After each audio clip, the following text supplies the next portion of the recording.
Welcome to Buddha TNPSC academy.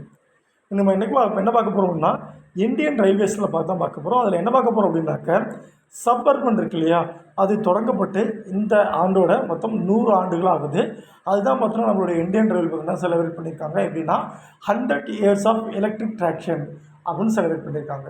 முதல்ல 1925 இந்தியாவுடைய புறநகர் ரயில் சேவையானது பம்பாயில் தொடங்கப்பட்டது. இது ரொம்ப ரொம்ப முக்கியமான பாயிண்ட். இது நம்மளுடைய 10th ஜியாகிரபி புக்கில் உங்களுக்கு கொடுத்துருக்காங்க, மறந்துடாதீங்க. அண்ட் தென் சென்னையில் எப்பொழுது புறநகர் ரயில்வே சேவை தொடங்கப்பட்டுச்சுன்னா 1931 தான் தாம்பரத்துக்கும் பீச் ஸ்டேஷன் சொல்கிறது இன்றைக்கி அதுக்கு முன்னாடியே ட்ராவல் செய்யப்பட்டுச்சு, மறந்துடாதீங்க. அப்போ 2 விஷயம், 1925 first train service, 1931 beach to Tambaram முதல் சர்வீஸ், மறந்துடக்கூடாது, ரைட்டா?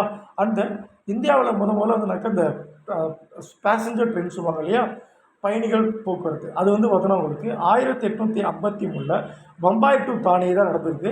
அடுத்து 1854 ஹவுரா டு ராணிகஞ்ச், 1856 சென்னையில் பொறுத்த வரைக்கும் பார்த்தோன்னா உங்களுக்கு ராயபுரம் டு அரக்கோணம் நடந்திருக்கு. தேங்க்யூப்பா.